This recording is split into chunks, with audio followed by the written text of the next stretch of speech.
dari awal aku belum ada pendamping hukum, aku bikin BAP. Ngadu sendiri, datang sendiri, tertatih-tatih kesakitan. Iya, tadi.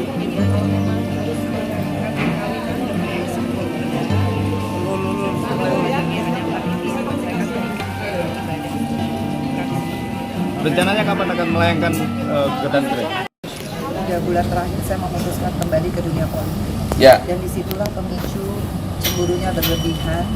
Seperti saya telepon ketua DPD, which is itu laki, dibilang saya tidak ngerti marwahnya sebagai istri.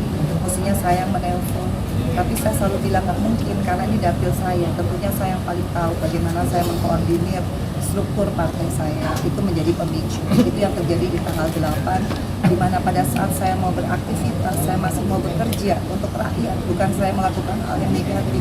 Tapi beberapa jam sebelumnya saya selalu diganggu hanya urusan saya tidak bisa melayani masalah hubungan suami istri. Gimana? Aku diganggu gimana? Jadi diganggunya memang Diminta gitu.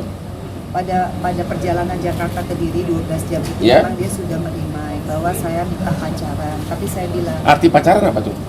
hubungan suami istri. Oh. Tapi saya sudah bilang, sudah 3 bulan terakhir ini dari 9 bulan perkawinan saya sudah tertekan, makanya saya asam lambung. Saya berangkat itu dalam keadaan saya asam lambung, saya muntah-muntah nggak bisa makan. Saya bilang, iya Bi, kalau saya sehat pasti saya iya. Tapi nggak taunya begitu sampai di Kediri jam 9:30 saya ketiduran karena saya minum obat lambung. Jam 3 memang itu dia berusaha lah gitu lah, berusaha lah. Untuk melakukan hubungan itu. suami istri lagi. Tapi saya kan nggak mau, saya tarik lagi karena saya capek. Saya mau kerja besok. Besok pagi saya udah janji ke Tulung Agung dengan teman-teman struktur dan masyarakat. Makanya saya tarik lagi. Taunya jam 6 pagi saya bangun, saya dikirim link. Kan begitu, kalau nggak keturutan, ada link-link saya mungkin dulu nggak berhijab, pakai baju olahraga, itu disindir lah. Inilah dosa jariah, perempuan harusnya nggak begini. Jadi saya terganggu.